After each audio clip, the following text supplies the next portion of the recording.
जो नारद जी महाराज की चलिया सती पार्वती मैया की माँ जो थी मैना। अब देखो साहब शब्द कितना बढ़िया है। पहले सती उमा का जन्म हुआ था दक्ष के वहां, और दक्ष के वहां जो सती उमा का जन्म हुआ तो सती उमा भोलेनाथ के पास में रहते हुए भी अलग हो गई। और अब पार्वती ने जो अवतार लिया, कहां, अब जहां पार्वती ने अवतार लिया उसकी मां का नाम है मीना। अब कहां पहले अवतार लिया था तो दक्ष के मुंह से निकलता मैं, और अब माता पार्वती का जो जन्म हुआ उसकी मां का नाम है मैना। मैं शब्द है ही नहीं है, और जो मैं शब्द जहां नहीं रहता है वहां दूर होते हुए भी मेरे महाकाल बाबा पास में आ जाते। नारद जी ने कहा पति तो ऐसा, पर ये इसके अंदर दोष है, पर दोष भी गुण में बदले। कब? जब तुम्हारी बेटी अगर तपस्या करे, और तपस्या भी एकांतवास में जाकर के, और जैसे ही पार्वती मैया ने ये सुना, माता पिता को उदास देखा, कहा गोरा ब्राह्मण आकर के मुझसे कहता है हे पार्वती तुम तपस्या करोगे, तपबल रचे प्रपंच विधाता, तपबल शिव करे सहारा, तपबल शेष धरई महाभारा। उन्होंने कहा जो भी होता है सब तपस्या के बल से ही होता है। अच्छा तो जाओ इधर। वहां गई पर्वत के ऊपर और आवाज आई,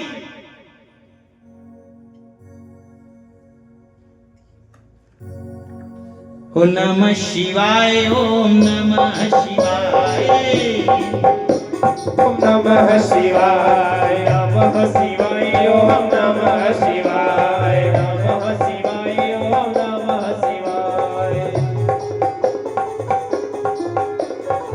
भाई बोलो रे, बहनों बोलो रे, ओ भाई बोलो रे,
ओम नमः शिवाय, ओम नमः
जब माँ जगदम्बा ने 3000 वर्ष तक तपस्या करी, पहले तो कुछ समय में हार लेती, फिर वो छोड़ा, फिर सूखे पत्ते गिर जाते, वो छोड़े, वो छोड़ने के बाद में जब माँ जगदम्बा ने फिर भी प्रसन्न हुए भोलेनाथ, तो केवल जल का आहार लिया, फिर भी प्रसन्न हुए तो सब त्याग दिया। इससे पार्वती का नाम एक और हुआ अपर्णा। बोलो अपर्णा मैया की। इधर जब ऐसी तपस्या से प्रसन्न होकर के जब आकाशवाणी हुई, हे पार्वती तेरी तपस्या संपूर्ण पूर्ण हुई है, जाओ जिस कामना से तुमने तपस्या करी है, तुम्हारी तपस्या के अनुसार तुम्हें वही फल मिलेगा। इधर तपस्या पूरी होगी।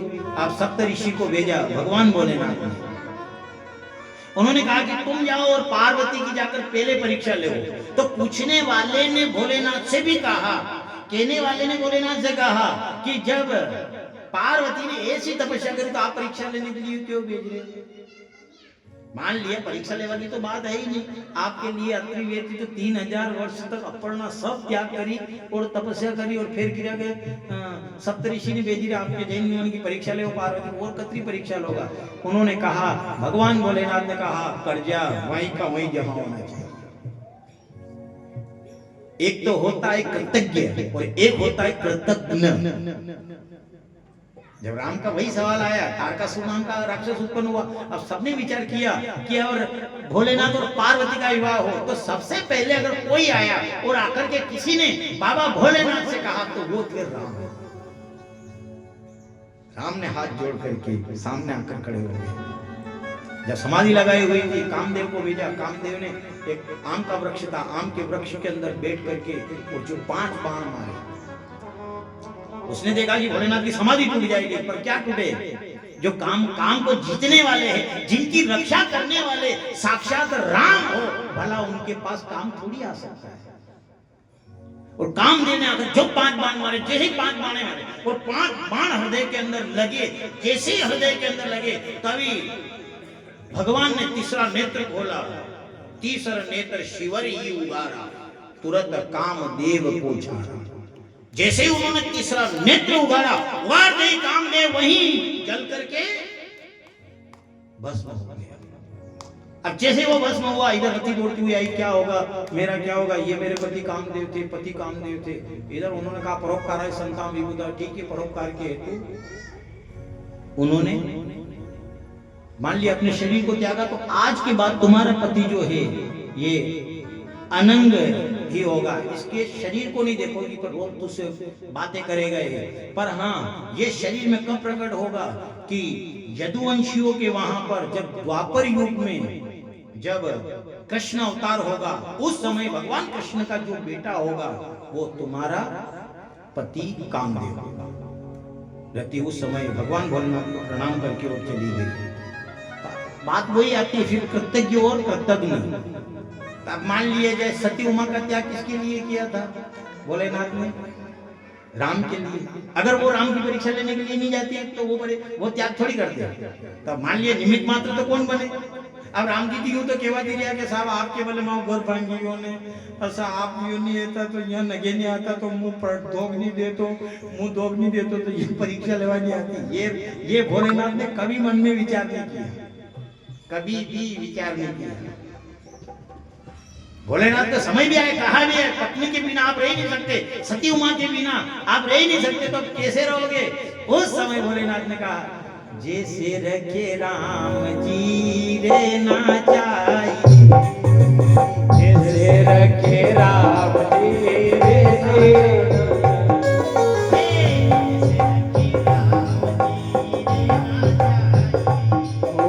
जैसे रखे राम जी रहना चाहिए।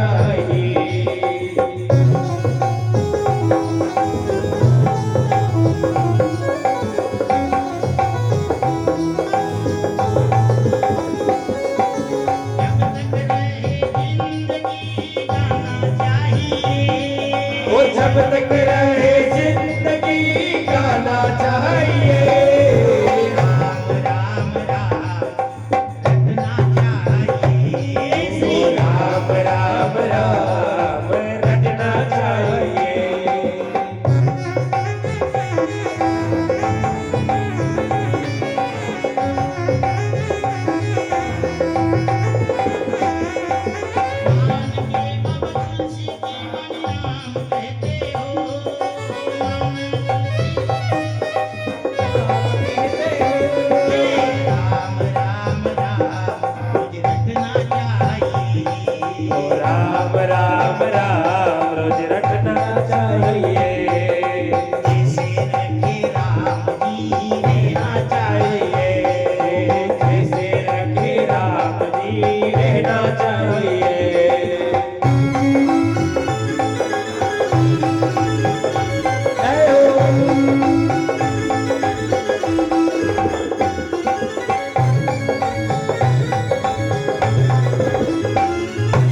रहेंगे पर कभी राम से जाकर शिकायत नहीं करेंगे। और राम के लिए सती उमा को त्यागा तो वो समय आया और जब जैसे इधर कामदेव को उन्होंने भस्म किया, तीसरा नेत्र उगारा, तो वही काम को दिया जा रहा उसको समाप्त कर दिया। उसी समय राम जी आए। राम जी ने आकर के उन्होंने कहा कि मैं कथा सुनाना चाहता हूँ। भोलेनाथ ने कहा ठीक है दीदी कथा करवा लगा। मान लिए जो कथाकार है वो कथा करे तो ठीक है, अब नयो आदमी निकले वो भी कथा करे तो गांव वाले भी शक रहे ये कथा वाला क्या का है। आप कभी नहीं आया मुझे, मैं यहाँ नहीं करूँ तो बाहर करूँ कथा। तो समझ याद है। अब जो भोलेनाथ के सामने है राम जी की भोलेनाथ के समाधि लगे लगा क्योंकि तारकासुर को मारना है और विवाह भी करना है। उन्होंने कहा कि मैं कथा सुनाना चाहता हूँ। तो राम जी की भोलेनाथ जी को कथाकार तो मुंह हूँ वहां तक ठीक है, मैंने अतरी कथा करी वहां तक ठीक है, पर ठीक अतिथि करवा लगा बोलानी क्योंकि मुझ जनदंती लो वंदंती कथा करी। पुनि कथा बुझाई मात सुहाई तजहु तात यह रूपा भय प्रकट कृपाला दीन दया। भाई कथा अब ये कहा उन्होंने कहा नहीं यकीन हो तो देख लो बोलिए मम्मी की पूछ लीजिए कौन कौशल्या माता से आप पूछ लेना। उन्होंने जब से मैंने जन्म लिया है तब से मैं कथा पहली कथा मैंने मेरी माँ को सुनाई थी चतुर्भुज रूप में। वहां जो अच्छा मैंने कभी देखा कौन वहां जो मैं छोटी मोटी कथा नहीं करूँ आप ही कथा बचेगा बस आप तो वहां जो अब कैसी कथा करवा बोले आया वहां जो पार्वती की कथा होना था ना पार्वती की कथा में सुना होगा कि हाँ तो वन के बाद दक्षिणा में कई करना तो राम जी को कथा अगर कराओगे कथा उन्होंने तो कथा के बाद तो दक्षिणा देनी पड़ेगा साहब। दक्षिणा तो कथा फल तो लगे तो वहां जो साहब दक्षिणा के हाँ तो आप तो कहो दक्षिणा में क्या मांगना चाहते हो, जो मांगो वही दी दक्षिणा, जो भी है वो सब शिरोदाय है। वरना जो दक्षिणा में तो मांगू पर उन्होंने कहा जो मांगोगे वो मैं सिर पर धारण करता हूँ, मैं अपने माथे के ऊपर धारण करता हूँ। भोलेनाथ ने मना कर दिया राम जी ने कहा या दक्षिणा माता मत धारण करो। क्यों? क्योंकि आप माता पे धारण करोगे तो माता में तो था कि गंगा है तो कटे इसलिए ये तो थी यार दक्षिणा गंगा माथा में धारण करो नहीं ये माँ गंगा पूरा आवे जो सब वी जा क्योंकि वाक्य है यहाँ है। तो फिर उन्होंने कहा ऐसा नहीं है, मैं जो दक्षिणा मांगू उसको आप दिल में क्यों दिमाग और दिल में फर्क है, दिमाग और दिल में फर्क है। आप यहाँ दी मान लीजिए बाजार में जावा ने घरे लिस्ट बनेंगे यो सामान भी लाजो यो भी लाजो यो भी लाजो वे किधर कहा था आखों ले की तो जो एक बार आई मारे दिमाग में आइए सब दिमाग में। अब दिमाग में आइए ने मन छोड़ जाएगा ने वहां बाजार में सब सामान लागा ने घरे आया ने जड़ नाने मम्मी के हमें डालेगा ये सामान है यो भी सामान है यो सामान है यो खाओ यो ओ यो तो अब राम कितने कलाकार है साहब विचार कर लो। भोलेनाथ से कहा मैं जो कथा मैंने सुनाई और सुनाऊंगा पार्वती की उसको आपने दक्षिणा भी देना है, पर दक्षिणा ये उन्होंने कहा जो मांगोगे वो शिरोधार्य शीर में धारण नहीं करनी आवड़ा तो शीर में तो कड़ाकड़ी मगर निकली जा गंगा माता एक बीज आपने कहा कही और दिमाग की बात निकली है और दिल में जो उतरी जाए विचार कर लो मान लिया जाए कोई कसो शब्द कीजिए कि यो मारे यहाँ है न वो समय है यो तो मुंह मरी जाऊं यो तो मुंह पियो यहाँ तो अभी गटका पियो ना। इधर राम जी जानते थे कि राम जी ने कहा कि ये जो मांग रहा हूं ये यहाँ नहीं, यहाँ तो आपके सर में गंगा है जो बह करके चली जाएगी, इसलिए शिरोधार्य नहीं बल्कि आप हृदय में उतारो। उन्होंने कहा मांगो क्या मांगना चाहते हो? उन्होंने कहा ये मांगना चाहता हूँ। कथा भी ये है कि पार्वती मैया ने हिमांचल राजा के वहां जन्म ले लिया और मेरी इच्छा है मैं अपने आंखों से देखना चाहता हूँ। मुझे अगर आप वचन देना चाहते हो और मान लिया दक्षिणा भी अगर मानो आप तो मेरी दक्षिणा ये मैं दक्षिणा ये मांगता हूँ। मेरी इच्छा है कि आप पार्वती मैया से विवाह करो। उन्होंने कहा कि मंजूर और वो शब्द उन्होंने दिल में उतार लिया। वो अपने हृदय के अंदर उतारा। जैसे हृदय के अंदर उन्होंने ये शब्द उतारा, इधर पार्वती मैया की परीक्षा लेने के लिए सप्तऋषियों को भेजा। उन्होंने कहा कि क्यों पार्वती की परीक्षा लेने के लिए भेज रहे हो? भोलेनाथ ने कहा जाओ और परीक्षा लो। उन्होंने कहा परीक्षा क्यों? उन्होंने तपस्या करी। उन्होंने कहा भोलेनाथ ने कि मैं कर्जा ये उतारना चाहता हूँ, इसलिए ये शब्द देखो। वो इसलिए परीक्षा लेने के लिए यूं भेजा कि उन्होंने कहा कि मेरे राम की इसने सती उमा पहले रूप में परीक्षा ली थी, इसलिए दूसरी बार अगर मैं विवाह करूंगा तो जहां तक वो बदला नहीं चुकाऊंगा तब तक मैं। ये क्या है? ये कृतज्ञ। कृतज्ञ और कृतज्ञ में फर्क है। कृतज्ञ किसे कहते? कृतज्ञ उसे कहते कि मान लिया किसी के घर अपन गए और उसने एक गिलास पानी अपन को पिला दिया, तो वो कृतज्ञ वो व्यक्ति है कि वो उसके मन में विचार रहता है कि इसने एक गिलास पानी पिलाया, तो जहां तक ये हमारे घर आए और इसको मैं दूध का गिलास नहीं पिला दूं तब तक उस कर्जे से यो है कृतज्ञ। और कृतज्ञ ने कौन है? वो पानी भी पीगा ने गिलास खोलिया में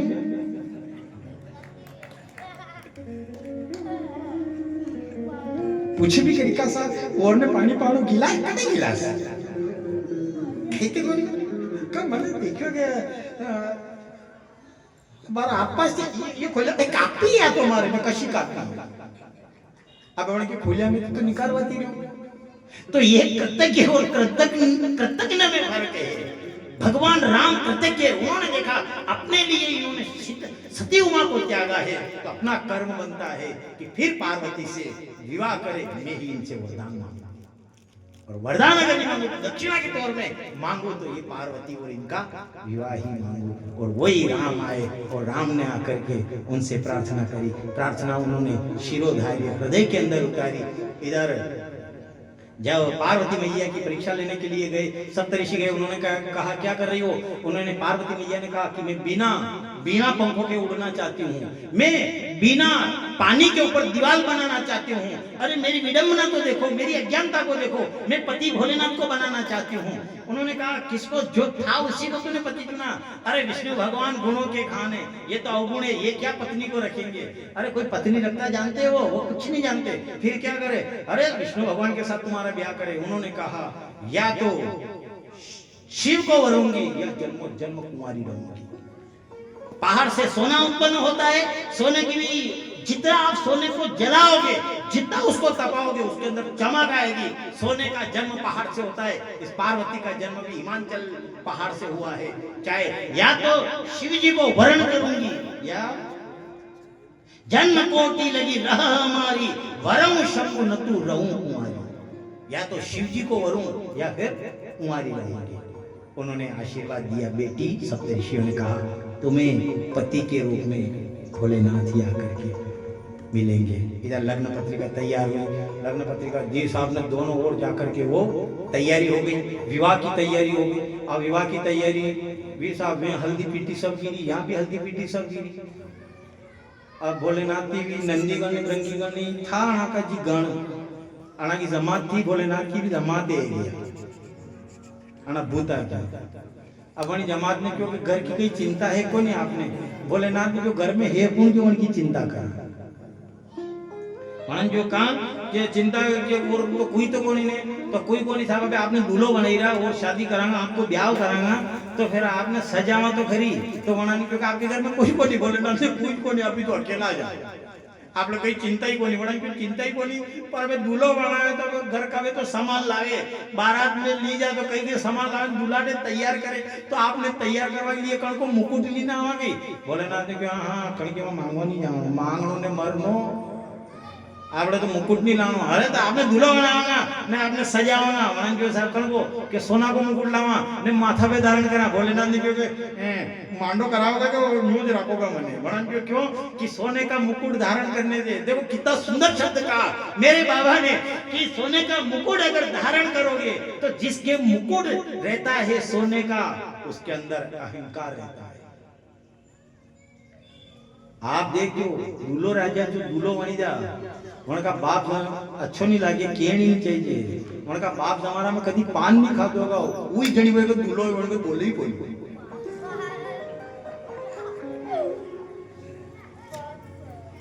कोई भी जो जड़ के बाप जमाना में कभी कड़ी बात ही नहीं कोई बन के बोलना ही चाहिए। अगर 80 कंडीशन में वो जड़ी टाइम पे 5-7 दिन बनी हो न अगर दूल्हे राजा बनी हो तो अतो पावरफुल बनी जाए, छोटा मोटा कोई हाथ ही नहीं करे। पण को मुंडो लाल छुड़क को लाल बोली को पान भी मुंडा में नहीं निकले माने बाप जमाना में बारिश मले गए। पर यहाँ भोलेनाथ ने कहा अगर मान लिया जाए आपको मुकुट अगर धारण करवाया और अगर मैं मुकुट अगर धारण कर लूंगा तो मेरे मन के अंदर अहंकार आ जाएगा, क्योंकि जिसके माथे पर मुकुट रहता है, जिसके माथे पर मुकुट रहता है उसको अहम रहता है, अहम आ जाता है। और जिसके पास पैसा नहीं है उसको उससे ईर्ष्या हो जाती है। जो गरीब अगर है और गरीब उस मुकुट वाले को देखता है तो वो कहता है ईर्ष्या उत्पन्न हो जाती है। देखो पैसे वाला बनकर के मुकुट धारण किया है, इसलिए आपने तो ना तो अभिमान आवे ने ना हमें वारो आदमी नाराज हो तो कई करा आपने तो नरी बड़ा बड़ा बाल है रोज मुकुट बने ने जन की इच्छा है आपने हरी को मुकुट फेरवा की वो आपने हरी का बाल बने लो आपने मुकुट तो हर कोई धारण कर सके, सोनो नहीं ले सके पर बाल तो बढ़े सके। बाल बढ़े मुकुट बने लो ने मुकुट बने ने मुकुट के बाद भी तुर्रो लगाए तो तुर्रो ही काहे को वणंजू के यो कही है तुर्रो तो दूसरो लगे लो आप वणंजू को तुर्रो आनी को लगाऊं कि हर आदमी के दिमाग में रे। अच्छा रामधन जी को जन दूल्हो बनावा आपी वने बड़ा भोलेनाथ आली लिए धारण करेंगे यो यूं धारण करनो कि तुर्रो आण को रहेगा तो आदमी की इच्छा नहीं रहेगा कि मैं मांडो करूं। नहीं तो मारी शादी लेकिन जो कुंवारो होगा वो किधर देखो आई शादी की ने तो यूं जे ने अन्य प्रकार दी अन्य लेकिन अच्छा अच्छा दिमाग ठिकाने रहेगा। अच्छा राम धरमती को अगर मान लिया आपने दूल्हो बनावा वणती पेला वणती कीधा के दूल्हो वणे वणती एक दिन पेला फने आखो दिन माता पे हाथ राखनो पड़ेगा क्योंकि वो तो कुंवारो मुंह पर आनी कौन मरनो चाहेगा। और सांप भी उन्होंने धारण किया, क्यों किया? सांप इसलिए मेरे बाबा मांगल राजा ने इसलिए धारण किया कि आप देखना सांप के पैर नहीं होते और सांप चलता है, सांप के पैर नहीं होते और सांप चलता है, ऐसे संपत्ति के भी पैर नहीं होते और संपत्ति भी चली जाती। घना पैसा और मोछा के मरते ऐसे कर लेंगे वो तो संपत्ति आशा में लगे तो टकी जा आशा में फिर भी टकी जा नहीं तो मालूम पड़े वरना पगाती जाओ यूं कर लूंगा ने यूं कर लूंगा ने यूं कर लूंगा ने यूं करतो वाके तू यूं कर लिए जरूर मुंह तो सांप क्यों धारण किया? सांप इसलिए तो धारण किया है, सांप इसलिए उन्होंने धारण किया है। हरि ओम नमः शिवाय, हरि ओम नमः शिवाय, हरि ओम नमः शिवाय, हरि ओम नमः शिवाय,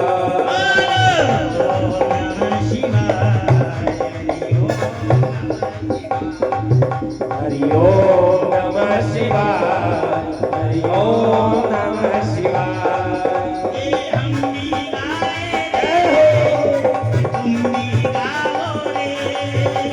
हम भी गाए रे, तुम भी गाओ रे, हम भी गाए रे, तुम भी गाओ रे, ओ हम भी गाए रे, तुम भी गाओ रे।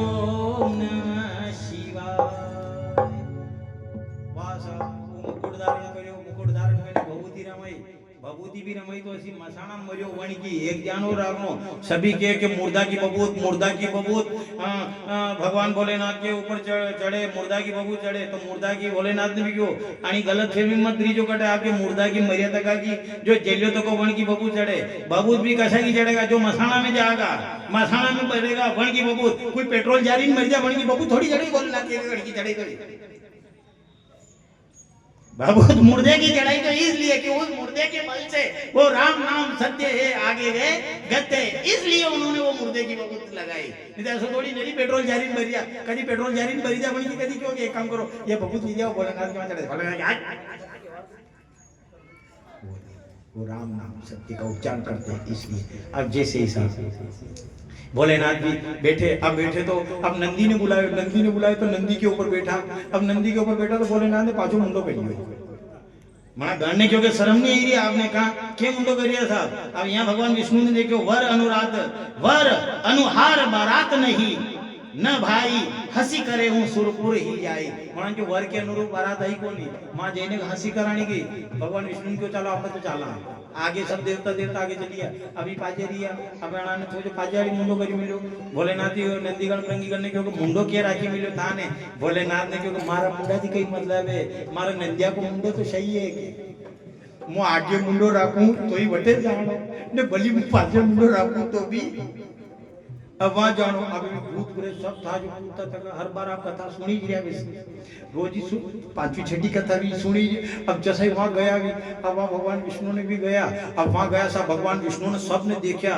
तो पार्वती की माता जो थी मेना बोटे नारद जी भी चली गया कारण नारद जी ने रिश्तो पक्को कराया तो अब नारद जी भी चली गया तो मेना जो थी मेना ने पगाम ठोक दियो पार्वती की माता ने बोल क्योंकि ओ नारद जी महाराज आपको भलो वेगा भगवान महाराज आपको भलो वेगा जो माँ के घरे के मांडो में जो आप नहीं वेता तो ये ऐसे हगान थोड़ी वेती ने ई कौन है दूल्हे राजा जे कि विष्णु भगवान ने ब्रह्मा जी ने इंद्र ने सब बात वहाँ मेरे तो वहाँ जो ये सभी आमी थी दूल्हे राजा कौन है ये इतना बढ़िया है नारद जी महाराज ने दूल्हे राजा कौन है ये तो वहाँ का साथी है यह साथी की जैसी बात करी अतरा में तो मेना ने दान और पगम तो जो भगवान बोलो करेगा का ये साथी ऐसा तो मके कंवरचा कशा आई जाएगा नारद जी को मुंह साधू और यदि आप रुको नहीं मुंह कंवरचा मुकाम दीदा आते देर तो रुको नारद जी का बिन रुकूंगा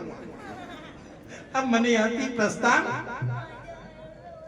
अब थोड़ी सी हमारी कंडीशन कारण माला में नारद जी ने कि सब गड़बड़ व्यवहारी है अब भूत प्रेत सभी आया है भगवान को मुकाम वहां दी रखो तो वो एक भूत शक्ति पहला आयो नहीं तो गांव वाला ही था ही जिमाड़ो वाला नहीं था और वो उड़तो थको जैसे कुजो तो उनके तो गर्दन ही कोनी अब गर्दन ही कोनी इन्ना तो वो जैसे आए हुई जिमाड़िया था वटे नो को मां को मुकाम क्या है अब उनको मुंडो में तो मुकाम ही होना अब मुंडा मुकाम कटे होना आखिरी देर में जिमाड़ा वाला तो सभी अब सब बड़ा भाग्य अब बात ये जैसा ही भाग्य अब बनाना इन देखो अब देखा देख करियो ना साहब आखिरी देर में तो जिमाड़े तो बनाने कोई हिम्मत वाला था बनाने भी रुकी भी गया अब रुकी भी गया तो बाज वारों क्यों वो बाज वारों क्यों तो बाज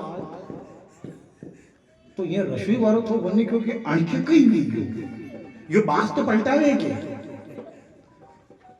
तो वो रसोई वालों तो उनकी मेरे क्यों होने क्यों कार्य कहीं वेंडियो तो नहीं हुई होगा ये बात परोस के उन्हीं को क्या परोसू यार ये परोसू के का के उनके तो मुंडो ही कोन अब मान लिया कटे पामड़ा वराती का काम थोड़ा खराब रहे साहब वराती का लफड़ा ऐसा रे कि मान लिया जाए वराती के थोड़ो कहीं वीजा तो लड़ाई कर ले लाड़ी का बाप ने पग पकड़ना पड़ेगा तो वी जिमाड़ा वाला किरा यार कंडे ऐसी में की वराती आई नाराज वीजा का म्हणन जोड़ा मुंडो ही कोने को के बाग पलटो वाला कटे ये पलटोड़ा मुंडो है तो माला में के मुंडो याडी है जोड़ा की बाग पलटे तबे ना तोड़ा के मुंडो ने ना का हाथ कहीं कोनी अशा का शाते जानवा पींड है नहीं आटा की पींड वनी ते कीवे वनी पींडरी का आप बोलो पींडरी का क्या मानना पड़ेगा मुंडो ये के ये तो जसो वो आयो હું આવ્યો તો હું આઈને બહાર વાળો ઊભો ને વણી રસોઈ વાળાને આઈને કહ્યું કારે કે પલટાવા તો વણી કહ્યું કે એક કામ કર પણ રસોઈ વાળાને કહ્યું તો પાગલ તો નહીં ગયો તો વણી કહ્યું હું તો પાગલ નહીં ગયો એક કામ કર તું કે જ્યાં પલટાઈ તું બહાર અડકો મુંડો ક્યાં આવ્યો રસોઈ વાળું કહ્યું તો આપણું ગોર ઘટે યાર આ બડકો મુંડો તો મારી નથી ગયો આથી દેર में तो मैं की आवाज है पलटावे नहीं जा पलटा वटे रसोई रखे वटे रखी दे रखे कई बाजा फेंकी ने सब वटे थी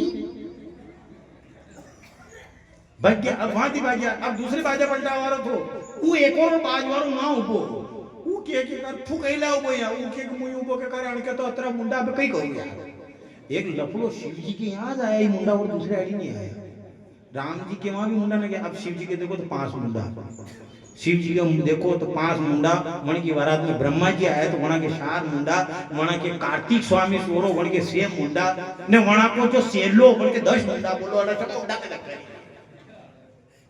अब ये एक बात है तो भोलेनाथ तो चलो है रावण और जड़ के